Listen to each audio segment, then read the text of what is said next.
This podcast is a production of Unfiltered Studios. If you would like to know more about joining Unfiltered Studios, please visit our website at unfpod.com for more information.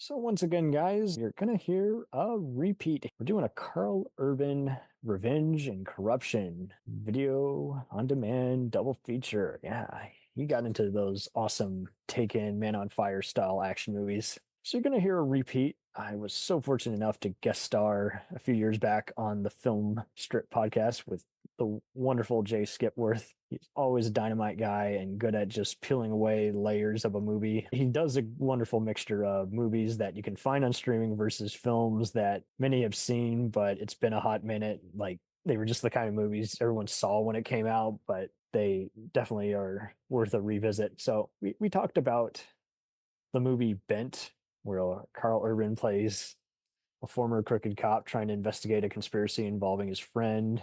I've said already too much as it is. Enjoy that review. Before we get into that, though, a year prior, Urban was in another movie involving police corruption and vigilante justice called Acts of Vengeance. The Lord is my shepherd, I shall not want. Chances are they'll never catch the people who killed them.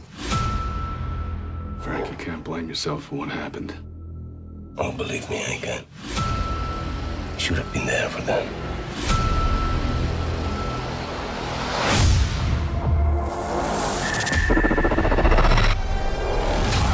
I had been punishing the wrong person.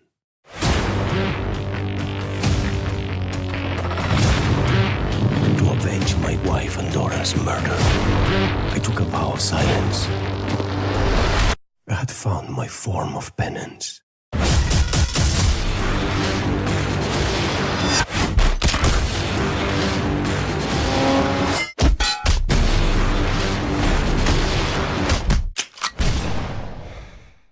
Pretty violent, don't you think, Frank?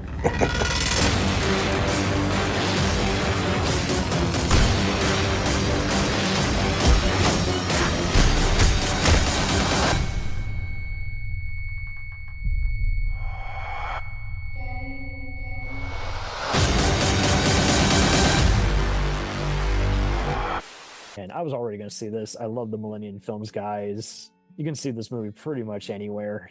You know, it's one of those that was in theaters briefly and, well, at the same time as streaming in other places. And it's a dynamite movie. Really underrated role for Antonio Banderas. I can't say any more without giving away, but this is an essential for everybody. Like, if you love Isaac Florentine, you know, his work on all the Scott Adkins, Undisputed action movies, ninja films, as well as Power Rangers and U.S. SEALs, and all his other Millennium Films, you know, action movies, you're going to love this.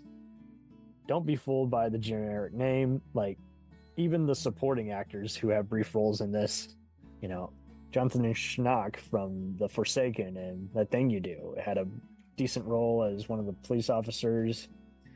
Robert Forster got to play the in-law, you know, who, you know, the father of Banderas' deceased wife. And Paz Vega had a powerful role as just a restaurant server gal who was, you know, basically the girlfriend of Banderas, you know, just helping him come to terms with it. And I loved how, again, Banderas is a lawyer by day, and at night he's going to the gym, getting physically fit. It was cool just seeing him, you know, the beloved actor, get to finally do some martial arts for once. This was co-produced by Saban, and you could tell there was definitely a bigger budget behind it. It is not at all cheap, like some of those lesser crappy movies that you've seen, you know, Bruce Willis, Nick Cage, Seagal, and even John Travolta be in. The budget really shows. And again, you know, it's by the studios doing Olympus Has Fallen, Expendables, but really, really solid. Like, Banderas is at that point where, much like John Malkovich, who does similar stuff, like, they can do all kinds of movies. They always deliver their performances. You know, they've done the popcorn movies, which are the goofy comedies in action for the mainstream American audience. But, you know, Banderas, all his work in Spain with the beloved Pedro Almodovar is also just dynamite. So he's already gotten all the awards and noms, proven himself as an actor. So he can do whatever he wants at this rate. But man, this movie delivered. And usually you can find it on Netflix or Tubi type channels. And the user rating was pretty strong. The audience rate, the critics weren't too bad on this, but they were also kind of meh. They were still like, hey, it works, but it's not our favorite kind of movie, and that's okay. But if you need just, you know, if you love Isaac Florentine's work with Van Damme and Adkins, and you want to see him work, how well he can work so competently with some other great actors, and again, you know, like, if you guys even just want a decent, just, you know, vigilante movie, you know, another Batman or Death Wish type film, like, it works. Like, we don't see the tragedy, we hear about it, we see some of it in flashback, but, you know, just the dark tone is just very rewarding. And I like how they keep Karl Urban's character in suspense. It made me even want to see it again, just because, again, like, they introduce you just straight off with just like getting to the down and dirty. Just like you see Banderas coming in and killing some mobsters in a mob-owned restaurant and using during a fancy kitchen fight, and it's done in a way without making it just too over the top to where you're like, what is this, a bad comedy? And you know, it was just so cool to also just see a revenge movie which didn't rely just gratuitous explosions, forced sex scenes, or just, you know, just showing us what we already know is going to happen and having it drawn out for the bit of time. Like, it just got to, hey, you know something. What are you hiding from me? And then cut to flashback, and then cut back to present as he's planning his next move. And then, you know, again, just, I like how he's a fast talking lawyer. So, you know, he knows the legal ramifications of what he's doing. You know, he's thought this out perfectly. He knows exactly what he's doing, and without being unlikable, and he keeps finding dirt on the guys he's targeting, who unfortunately are way above the law. Like, he could try prosecuting them and he wouldn't be able to get anything out of it. So I think that's what made it more relatable. We all like a cool story where someone stepped over the edge, but you know why they did without glamorizing them, but you understand at least. And it was just, you know, again, above anyone's pay grade. Like, you could try and it would take all of it out of you, and each dark secret he finds out is just more cruel than the next. And it was cool to see that, you know, because most revenge movies, they love to just, you know, have stereotypical drug dealers or pimps, or even inject a gratuitous rape scene, and it didn't have any of that shit. Like, it got straight into, hey, here he's prepping, and here's his next target, and who is that target? What are we going to find out in the next, you know, interrogation or fight scene? And Banderas, you know, he went above and beyond the role. Obviously, it's in the script, but like, it was just so cool just seeing him having to patch up this pain that, you know, will always be here with them. You know, it's not at this point even about just the bloodshed as it is about, I want the answers. And fortunately, he gets a lot of the answers at the same time that he is going after these guys. Really above average revenge film. And again, Karl Urban fans won't be let down either. And like I said, the other actors were very reasonable as well and intense. So please, if you like the cast, if you like revenge movies, if you want to see some more recent martial arts action revenge films, step right on up. It's got everything you need. Now listen to the rest of the show, and thank you for listening. Tell me about this. My partner and I were trying to take down a drug dealer. Went sour.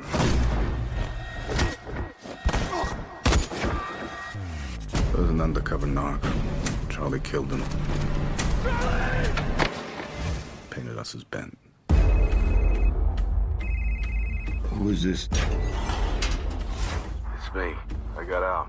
Now listen to me. Every cop in the city hates you. What you are is scumbag cop killer. I've been painted as a Ben cop. Let it go. To clear his name, Are you staying out of trouble? Absolutely. to solve the case, Oh, stop. Back it up. What do you know about me? I know you work for some government agency. he has to work every angle You're interfering with a major investigation having to do with national security. Back off. But what if Professional. You put a tracking device underneath my car. every angle You sticking your nose into this is only gonna make things worse. turns on you? Whatever you're chasing is a dead end. Someone just tried to kill me. I don't know anything about that. You're gonna have to start trusting me. That's not the move. What am I supposed to do? Turn my back on him? I'm all he's got. Karl Urban, Sofia Vergara, and Andy Garcia. Everyone is corrupt. You don't know that. You don't know anything. Bend. Rated R. Welcome to Film Strip. I'm Jay, and happy to welcome to the show Cam Sully from the Jacked Up Review Show podcast. Cam, thanks so much for coming on, man. I've had a chance to be on your show a couple times. Glad to have you on Film Strip here. Tell folks a little bit about yourself and how they can follow your fine show. Anchor, Podbean, and plenty of other opportunities allow you to listen to us weigh in on a cult film or TV franchise. We also sum up books and food. Yeah, you guys talk about all of it, so that's what makes it a lot of fun. And as always, first-time guest picked the movie, and well, we got questions because today we're talking about Bent, starring Karl Urban, Sofia Vergara, Grace Byers, Vincent Spano, John Finn, and Andy Garcia. Written and directed by Bobby Moresco, based on the novel Deadly Codes by J.P. O'Donnell.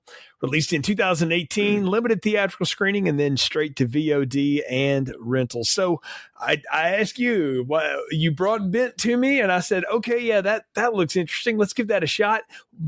Background with this movie, man. Where did you find this one?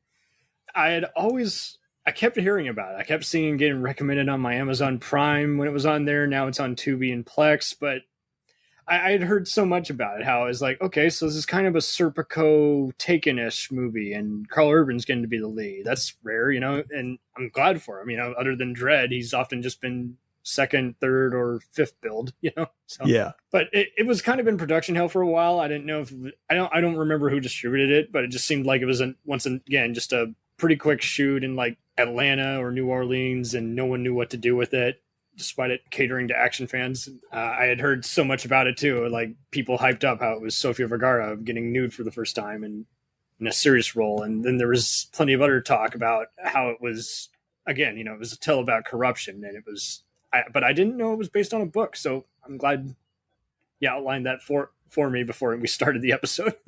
Yeah, from what I understand, the words based on are loosely based on. They made a few Name only. Bobby Moresco read this and said, "Yeah, I could do that," and he changed so much of the names and stuff. I think the Danny Gallagher character is the thing that hangs on because it's apparently that's a recurring thing for J.P. O'Donnell. I don't know anything about these books. I didn't bother to go try to find it. I just read a little bit about the book, and I took it as one of those what I would call like grocery store action novels, like the Mac Bolan series or any of those things. And I'm like, okay, those have a place in the world though. And I'm glad you mentioned this is on Tubi because I've had this conversation with Ron on Film Strip before that action movies need a place like Shudder or whatever. And he said, well, they could do that. He said, but honestly, Tubi is kind of that. And looking through the Tubi list, I'm like, oh, yes, you're correct. And Tubi started doing a bunch of original stuff this year. So, I mean, it's co-owned by, one of its owners is Fox. So I think they're going to keep, they may very well start doing that where they do like they're more crackle than crackle. Yeah, right. Yeah, it's more of that kind of stuff. So but I'm with you. It's not often you see Karl Urban as the lead in something these days. He's usually, again, one of the characters in your ensemble or something like that. And I've always found him to be a very fun presence in everything he's done. Even going back to that somewhat dreadful Doom movie that he was in with The Rock. I mean, that's not very good, but it's hard as Reaper. Yeah, but that is that is a fun movie if it's not good. I don't think you would have been in the Star Trek reboots had he not been in that. Right. But you know what? At Star Trek, I mean, he's doing a straight up DeForest Kelly impersonation and a pretty darn good one. I'm like, that ain't half bad. You get this New Zealander and he pulls off. Big fan, so yeah. Yeah, I mean, and look, as a Southerner, I often get really annoyed at how Hollywood tries to do Southern accents from people who don't know how to do them. But there's something about like Kiwis, man, like the Australians and the New Zealanders get my accent. So they're I'm in the country, so they got some of that twang. But yeah, you're right. But before Walton Goggins came along, it seemed like everybody was just quoting the Beverly Hillbillies. Right. Well, Walton Goggins can only sound like the part of Georgia he's from because that's just what he is. I don't think he's got another mode. But yeah, I appreciate that. And to quote Jeff Foxworthy, rednecks are all over the world. So, that's that. Karl Urban coming from this, I could see it. So I was game for this. I didn't know the Sofia Vergara bit until I was reading background in the movie. And you say like that was the big word. She was the one putting that out there. Like this was a thing. And I think this was at the height of when Modern Family had hit and everybody was just enamored with her. And granted, I mean, yes, she is gorgeous and all that, but she's also incredibly funny. So for her to play something that's a little more straight and serious and kind of this, I don't know, we'll talk about what her character really is in this movie and stuff. It was different at the time. And so I'm like, okay, I'm interested enough to go, you've caught me on the premise. You got a couple of stars I like. Andy Garcia is gonna be the geezer teaser here, so he's obviously going to be, the more respectable person or whatever. But obviously, he's going to have a pivotal role. And then you open up with an explosion. I'm down. So I mean, that's what I knew from the movie, and I said, okay,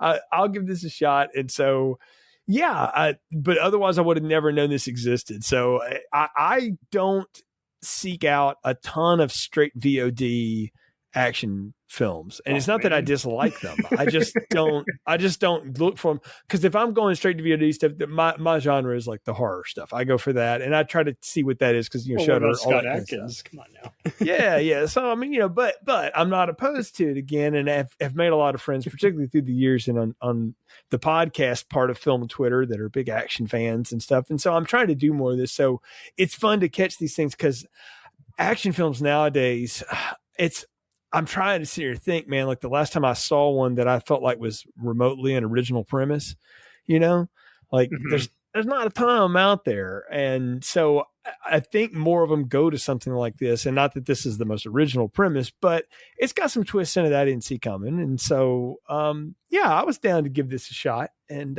should be an interesting. Now, just in general, though, it's kind of, where are you on action films? Do you go to the VOD action film corner of the world? I was always second to it, but don't get me wrong, I knew it could easily backfire, any of them, and mileage just was always going to vary, just because by the 90s, they were just everywhere. They were just popping up on USA Network, TNT, even Cinemax, and just everything. And I knew that it was just kind of part of the market. Just, if you didn't release it with a famous kung fu star, then you just gave it to another TV actor or another low grade B movie actor, and so I ate it all up. I saw so many different kinds of personas, and once again, when the Man on Fire and Taken phase started becoming a big integral part of that market, I was pretty much down to see any beloved actor do their own revenge movie.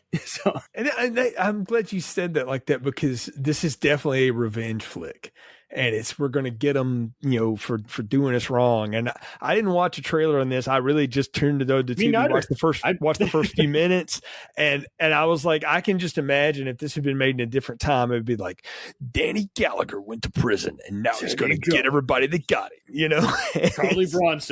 Karl Urban is Danny Gallagher. Right, exactly. Yes, it's very much a Bronson Death Wish 3 to 5 era. Chuck Norris, Code of Vengeance, all of that stuff. Yeah. So, everything that Liam Neeson and Frank Grillo do nowadays, he's doing here, basically. Yes, exactly. So, yeah, I was down. So, I imagine, though, a lot of the audience hasn't seen this. So, I'm going to do a quick plot summary, and then we could talk about what works, what doesn't in this movie called Dent. Because they're going to say the name of this movie a lot in the movie, just so you know. We'll be hell-bent on review. Yes.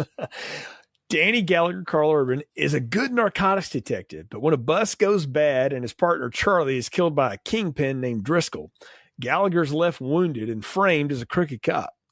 Danny goes to prison, serves his time, and he gets out, and he goes to the one person he can trust, retired detective and mentor Jimmy Murtha. Danny uses his police and underworld connections and uncovers an elaborate plot involving a mysterious government agent, Rebecca, played by Sofia Vergara, and things get even more complicated when Danny learns his old partner was on the take due to gambling debts. Driscoll bought these debts and then had Charlie in his pocket, and turned on Danny the night of the bust when everything went wrong. So Danny tracks down a money trail that only to learn Rebecca was using him all along to get to the money or something. I'm not really sure how that happens. We'll talk about it. He kills her and an accomplice in a gunfight, and I thought the movie was over, but there's another 12 minutes. So then Danny goes to Jimmy, who inadvertently reveals details only someone with too much knowledge would know about Driscoll. And when he's confronted, Jimmy tells him how he got caught up in Driscoll's web and how the bust wasn't supposed to go that way, but it did. So Danny demands to know where Driscoll is, and he moves in for his final revenge. But Jimmy gives him an address, all right, but not the right one, because Jimmy goes to warn Driscoll, as he's told he's going to have to do to protect his own family. And in a knife fight with Driscoll, he kills his bodyguard, and then they stab each other to death. But, not before Jimmy's alive long enough for Danny to call him and ask him what's going on. And Jimmy tells him, I've bought you one more day, and that's all you need. And as he dies, Danny realizes he's at the house of his one-time singer girlfriend, Kate, freeing him from his emotional toll of revenge. And he reunites with her in the rain in the driveway as credits roll. And it's a pretty simple story, but it has a twist there that I am going to just say flat out, man, I did not see coming. I did not see coming at the end that it was going to be the old man taking out the other old man, that, Karl Urban wouldn't get a blaze of glory here at the end. But,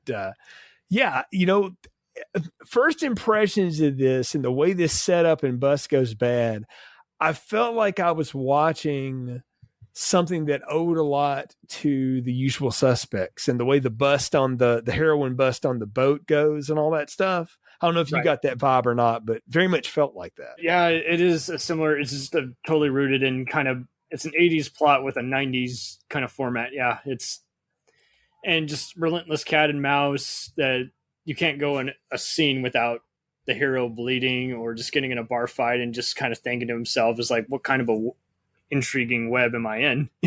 Right. I mean, we see this guy and it goes bad. There's lots of shooting. And one thing I'll say about the action in this movie, and it made me just feel great, because so much time nowadays action it's all CGI and all that stuff. And I was talking to Matt Bledsoe on Film Feast about this once, and how there's just something sort of neat about seeing actual practical squibs again in gunfights in movies. And I was like, oh, real squibs. Like when he shoots the big, fat guy on the boat or whatever, he has to shoot him several times first. So I'm like, ooh, realistic gunplay. And secondly, real squibs. They talked that actor into wearing that. That was kind of cool. I mean, I appreciated that. I was really surprised, but yeah, it was going by London has Olympus Has Fallen kind of logic. Is like, okay, do some CGI blood here and there, but you're still using actual, just, the actor's actually getting hit by a prop gun. Yeah. There's that going on, and you've got for a movie that's made on the cheap, and let's not lie, I didn't get budget information in this, but they didn't spend a ton on this. No. Like the sound design in it is really good. I mean, if you've ever been somebody that's been around like guns when they fire and stuff, they sound absolutely nothing like what most Hollywood movies make them sound like. Not even. And this is what most of those guns would sound like if you fired them. Like that's what a 9mm Beretta sounds like when you fire it. Like it's got a very unique rapport. And so I enjoyed just those little subtle details of this, even though I wasn't sure what the hell was going on for most of the movie here at the first. Cause I was like, wait, who's who? Like what happened here?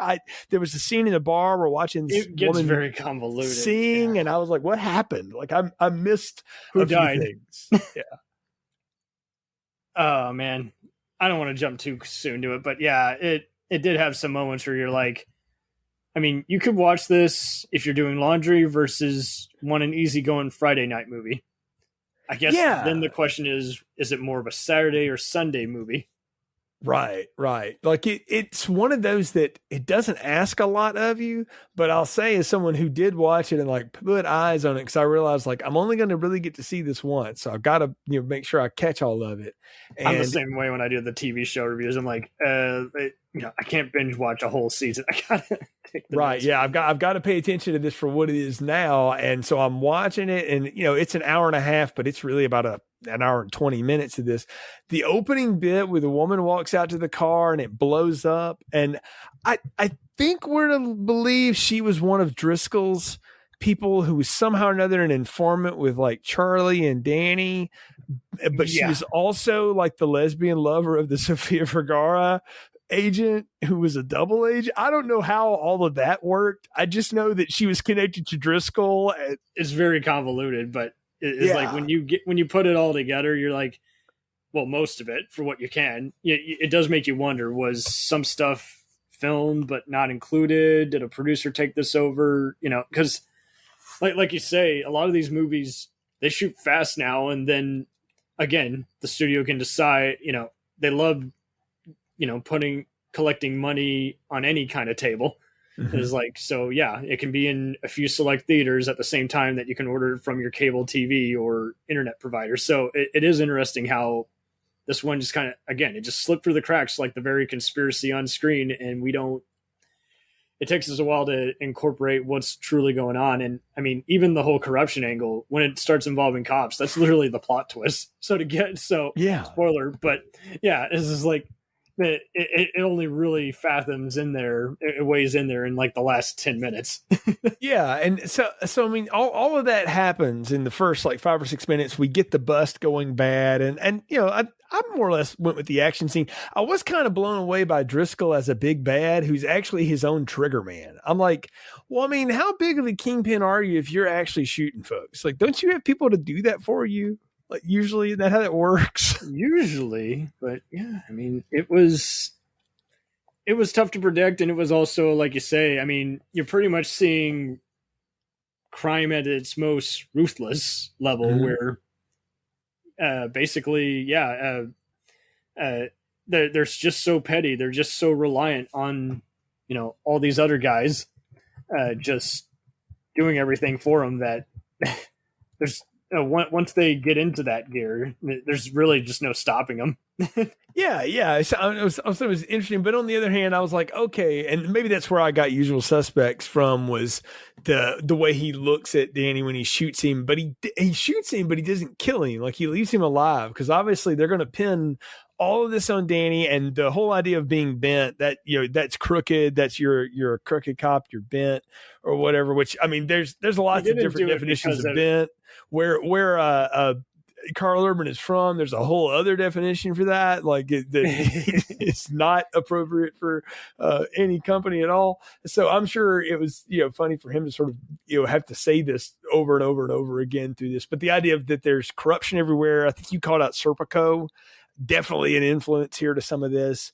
And what I find is neat is that the flash forward is he's in prison, and at no time does he try to like fight anybody, or maybe he just feels powerless to do so, but he serves his time in prison. It's almost like the opening to Ocean's 11 when he's getting out. Yeah, he pretty much wants him to face everything that you often encounter in a prison because it involves the death of his partner. But yeah, it is one of those. It's like it's pretty much, it gives that a bit more authenticity because police are known for turning a blind eye to those who they serve under, even if they're not necessarily doing something illegal. If they're still kind of in a gray area, they just like to, because that's just basically, unfortunately, the politicized society we're in now. Is just, if you snitch on a cop, you're instantly considered a rat, or no different than the criminals they prosecute. So right. I think at this point, he's just like, you're just a scumbag, and I want you to, pay for what you've done. But at the same time, he also, he just doesn't, he wants the law to just take effect because he's already just been through hell and back, just trying to, he barely makes it to the end of the movie.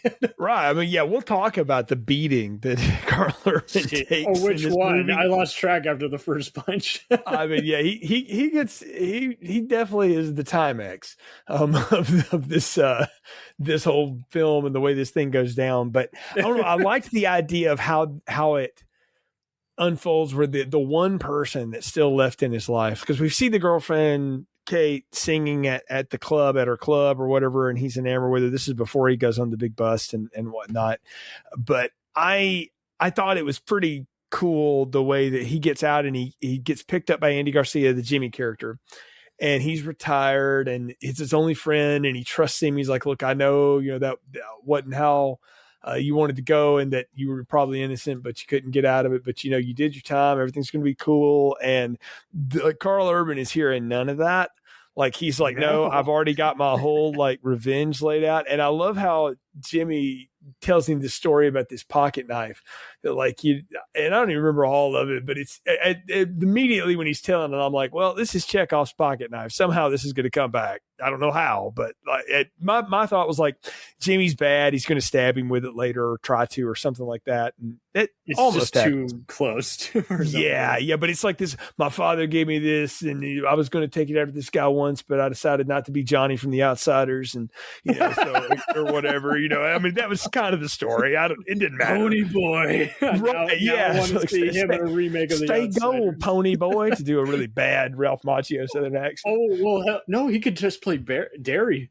Yeah, he could have just been Derry. But I mean, Andy Garcia is you watch him now, and I have to separate when I first was introduced to him in the 90s, and he was this suave, cool guy, and then you watch him in the Ocean's movies, and he's Mr. Cool, and he's always ruthless kind of guy. And now, I mean, he's an older guy, and he's just kind of schlubbing around. But yeah, post Ocean's 11, he did seem to be in a lot of questionable roles. But yeah, I mean, after Geostorm and what's the other one, Redemption Day, where he's playing politicians. Right.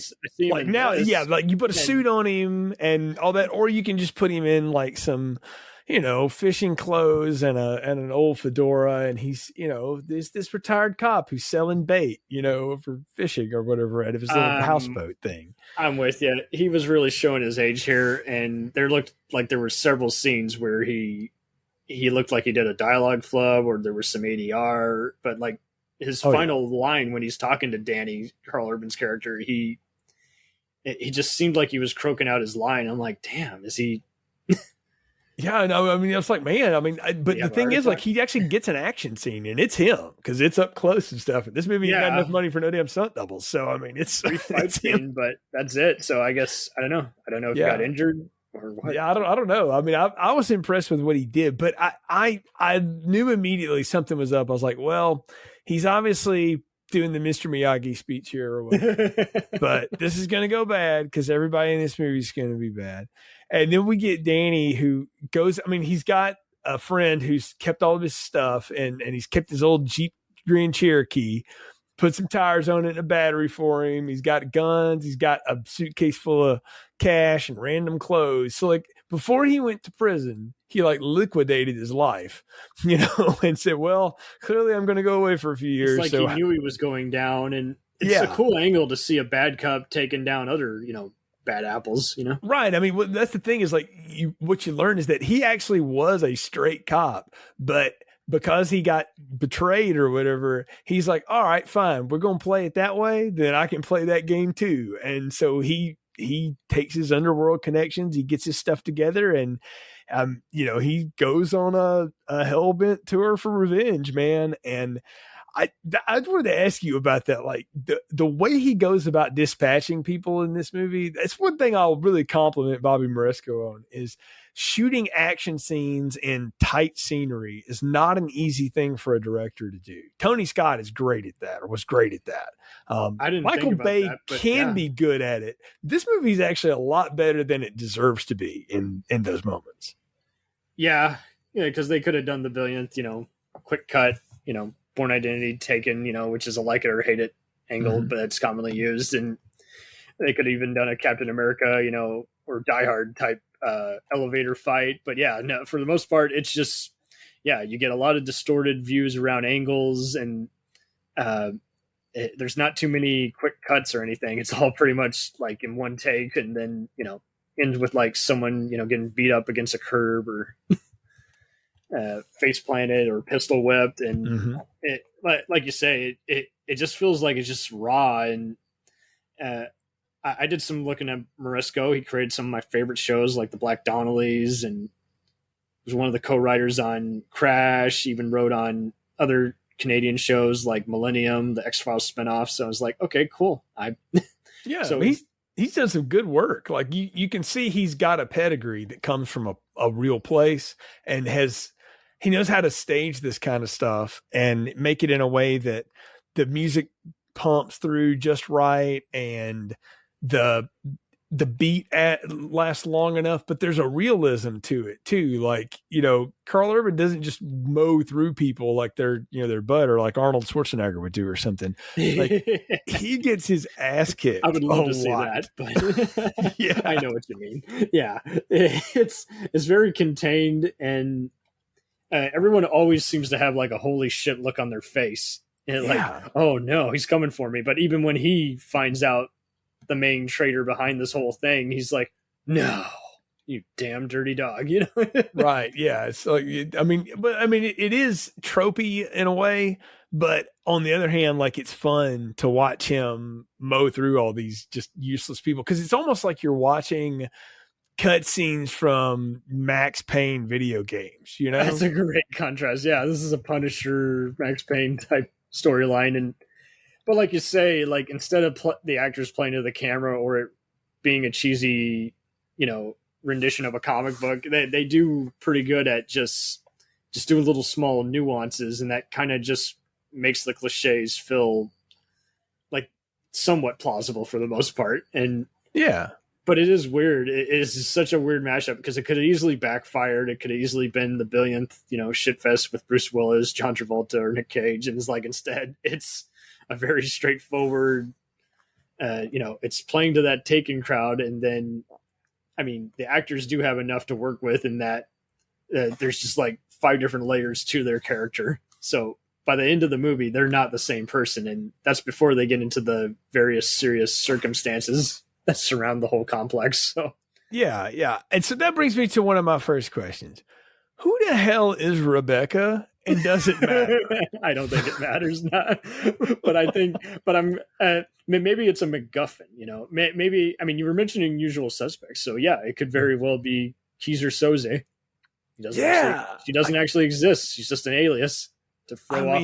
Is she a fantasy of his? Because Danny's got some interesting fetishes, if that's the case. I want to make sure I understand this, and I'm asking because I legitimately, I watched this movie one time, so I wasn't sure I caught all of it. But she's with some nameless government agency, and I think Karl Urban has some goofy line like, "You're the CIA, the CFU, the who cares," like he did some joke. I love that line, because that was just a perfect illustration. Yes, he does deliver it in an over the top manner, but this is kind of where he went a little Gerard Butler, where he's just spouting it out, just kind of just illustrating that. He's like, whoever you work for, I'm going to kick your ass. Right. Like it's obviously you're underground. I can't touch you. So whatever, who cares what you are? But it's clear to me that, you were the lesbian lover of, this ex from Driscoll who he blew up and who ratted me out or whatever. Is that who she is? And the thing is, she's like extorting money out of Driscoll, and then she falls in love with Danny and is going to split it with him, or is she always just going to run off with the dough? Because there's this like random accountant that she shoots too, it's all a part of it. Oh, that's just it. Because of the tabloids talking about how risque this movie was, and it's not. Can we just say right now, like, she drops her robe, you see her back. Like, come on. Like, this is like, you see more on Yellowstone than you do in this. It was brief, but yeah, I mean, what was weird though was I kind of did get a neo-noir aspect from this whole thing. This is totally what I would see in a Bogart kind of movie from the 40s, but this is the big sleeping kind of a way. But yeah, but I'm with you. It takes a while to get used to that, and you do kind of, because we're just so used to movies being done differently, and it took me a bit to realize it's like, oh, that's right. This is kind of a old, what James Ellroy made a career, writing about. So yes, yeah.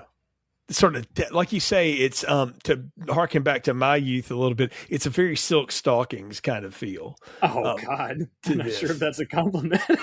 Well, it's not, but it has the same kind of feel. Let's just be clear. It's not, but it doesn't mean that there's not a place for that and that I didn't enjoy some of that I stuff. don't think the acting is It's the same kind of sleazy that a show like Nip Tuck was and all of that stuff. Oh man, FX used to do these things, and sometimes they were good and sometimes they weren't. USA did it, first. And okay, I'll say this is a lowbrow version of The Shield, at least. Yeah, well, it ain't nearly as cool as The Shield. I'll ride for that show all the time. It's better than Nip Tuck.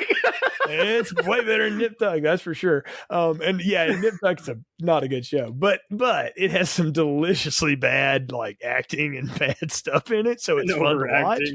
But that's the thing, is you get Sofia Vergara because on Modern Family she plays this big character, and she kind of is a big character, and I mean, like, in terms of performance. And I was about to say, funny.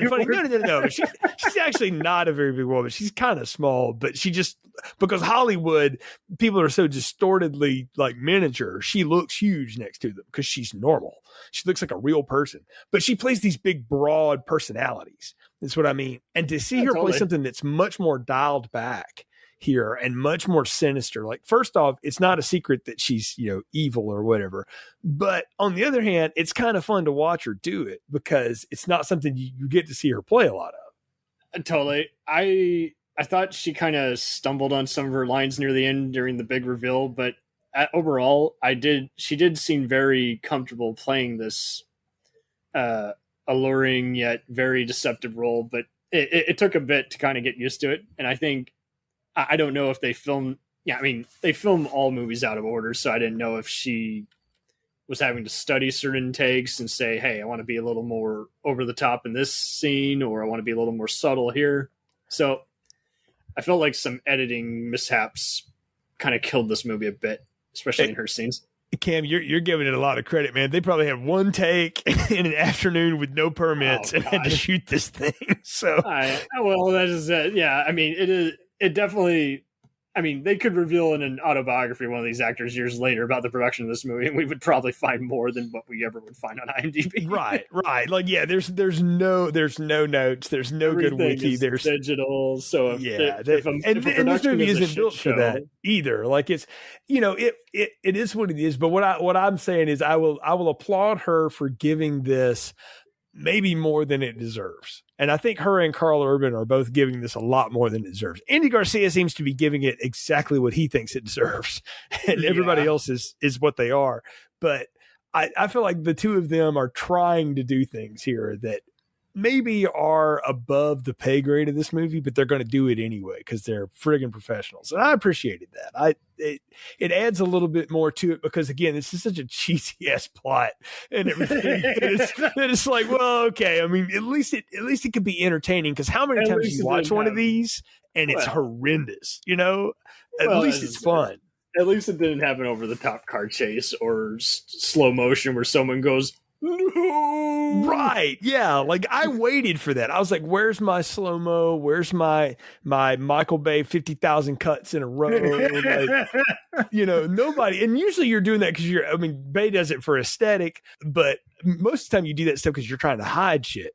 They ain't hide nothing in this movie. Half of this movie's in the daylight. That's what kills me. Yeah, it is wild. It is like they could have done a nighttime thing. There wasn't any scene where the hero wakes up in his bed. No, something's wrong.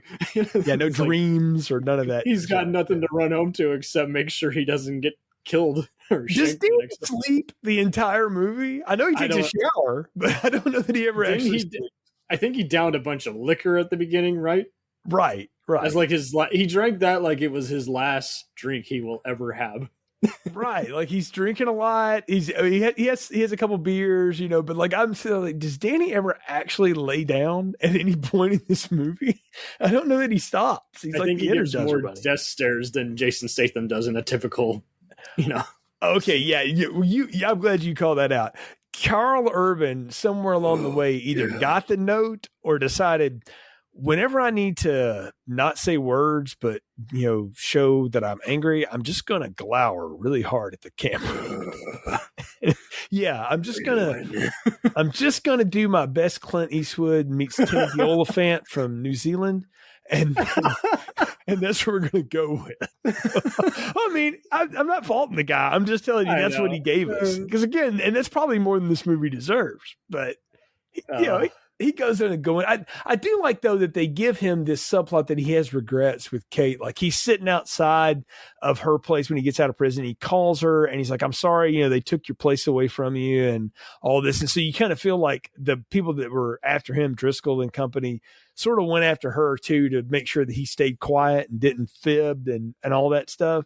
And, she's like, you didn't even celebrate your own birthday. And I'm like, of course not. He's like Martin Riggs. He's too badass to have. And why the hell is his surname Gallagher? I'm just saying. Like, I imagine because that's the character in the that's book. Some Rockford Files logic. I'm Simon, right. Simon. Well, the names in this movie are completely redonkulous. Like there's no way that this woman's name is Kate either. Kate Driscoll. No, it should be.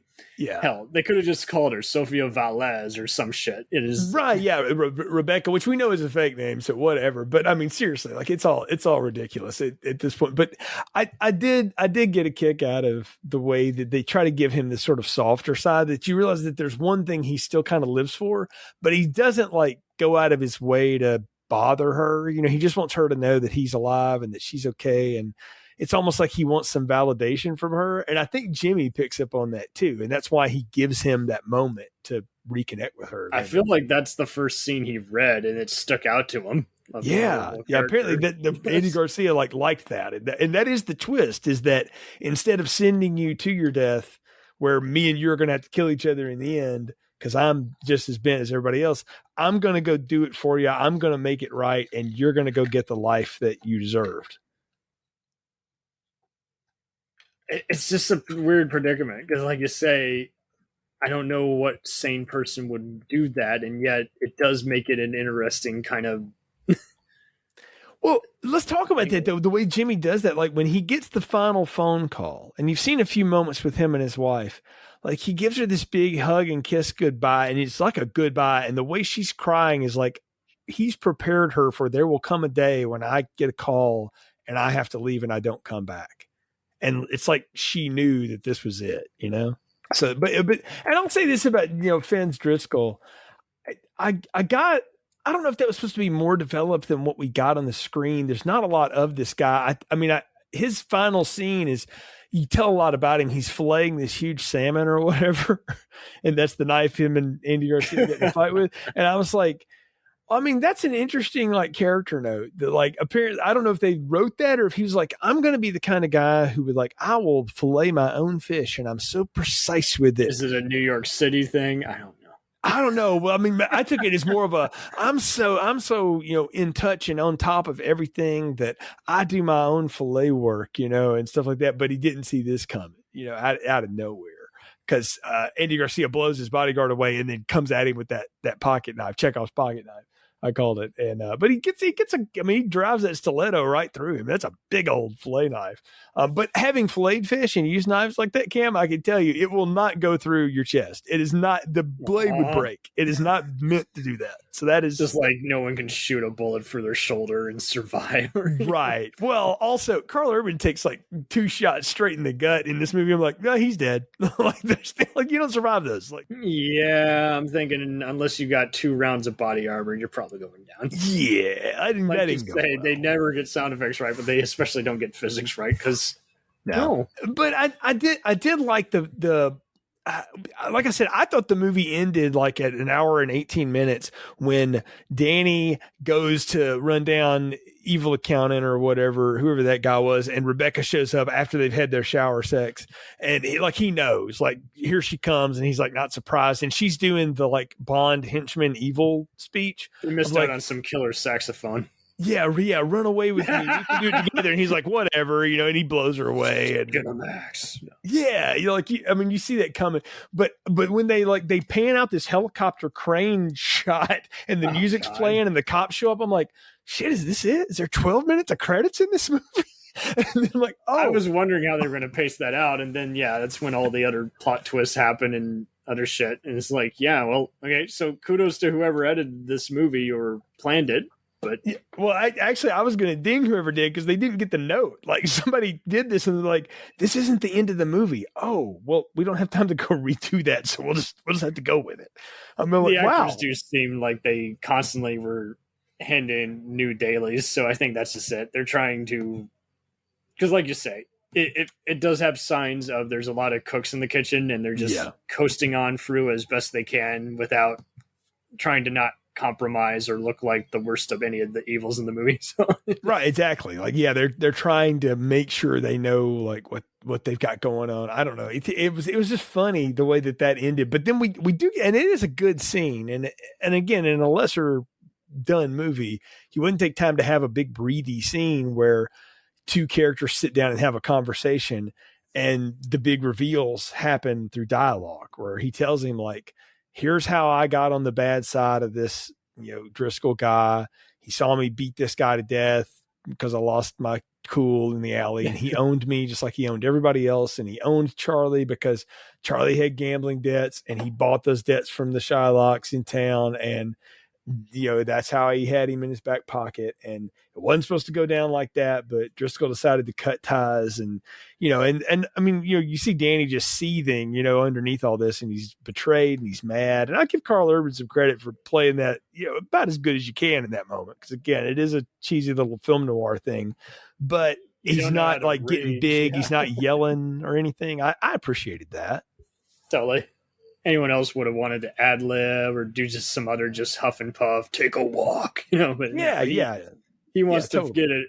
And kudos to also the filmmakers, let alone how they adapted this to, everywhere he goes, he gets a bit of information. So it's just great. It's like, it doesn't develop any subplots of characters who have no purpose. It doesn't start off with the, hey, you're out of the joint, let's go get a steak. It doesn't do all that other, happy beginning that, totally doesn't prepare you for the depressing rest of the movie. It doesn't do what most movies do, but like you say, you do still encounter a few cliches along the way to where you just kind of got to go with it. And well, it does pay off in that, yes, the fatalities are great and the other outcomes are cool in that, again, the characters keep learning something about their dangerous world that they inhabit, as opposed to, well, that's cool and all, but the audience doesn't know what's going on and neither do they. Is like that they just they take baby steps here and there, and it always has some kind of explosive outcome, whether it's a powerful reveal or, again, like you say, one of the many endless fist fights. So yeah.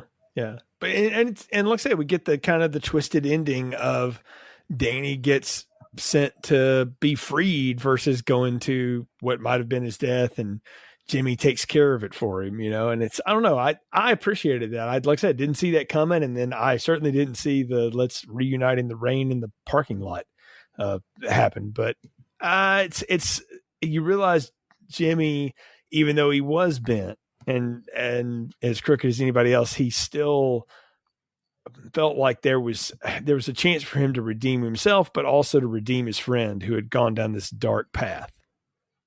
Totally. He was a victim of basically the system he inhibited, but also, he learned it without having to preach about it. He basically is like, okay, here's what I'm going to do. I'm going to make use of my time as opposed to look for a job or other bullshit. Yeah. I got he knew he was going to prison. So that is cool that you picked up on that. I thought I did remember that. I was like, hey, okay, so there's a backstory here I'd like to know a little more about, but it's left to the viewer's imagination. Yeah, no, it totally is. And I mean, he knew it was going down. The fun part of it, is to see how does it work. But the thing is, did it work for you? So Cam, we're at the part of the podcast where it's time to give final thoughts, recommendations, popcorn ratings. What are yours for Bent? Man. This is a tough one to recommend because, like you say, there's a lot of good, there's a lot of cheese. So I'm going to go with just probably some large, not extra large, but large enough. Because it's a fun Saturday kind of movie. There's enough for a Friday crowd, even though the plot does kind of feel like a Sunday night crowd. Yeah, I'm glad you say that. It definitely feels like that late night, Sunday night, USA 1993 kind of thing. But because you've got three actors who, again, and one of them less than the other two, are giving this maybe more than it deserves if it had just nobody you'd ever heard of in it. I think it more or less works. It's not a bad watch, and it's an easy watch. It goes down real simple. Like I said, you can throw this on, and if you don't catch all the intricate web, who cares? You more or less are going to be able to follow it, and if you like this kind of thing, you can do a lot worse. So I'm going to give it a medium popcorn, but it's like that good matinee kind of medium where it's not yesterday's leftover. Like they actually popped it fresh for you. It's pretty decent. So I'll give it a pass. It's a medium popcorn, but moreover, it was a lot of fun talking about it with you. Cam Sully. We'll return after these messages. If you like small town mystery, crazy news, and wild history, then the Florida Men on Florida Man podcast is for you. Each week, Josh Mills and Wayne McCarty bring you the absolute best Florida has to offer. So if you're looking for a show that's safe for the family, but funny enough to help you escape everyday life, then listen to the Florida Men on Florida Man podcast. That's Florida Men, plural, on Florida Man podcast. Hey, it's Brent Pope, the host of Breakfast with Brent Pope. You've seen me on some of your favorite TV shows saying things like, give it up, Jimmy, you gotta sink this putt to win. On Breakfast with Brent Pope, I sit down with guests from the entertainment world and we do it all over breakfast. Or should I say Brentfast? Every week on Brentfast, you get inside Hollywood info and tips, great breakfast recs and booty debates. Most of all, you get the most delightful 30 minutes of your week. So dig in, it's Brentfast time. Listen at Brentfast.com, Apple Podcasts, or wherever fine podcasts are found.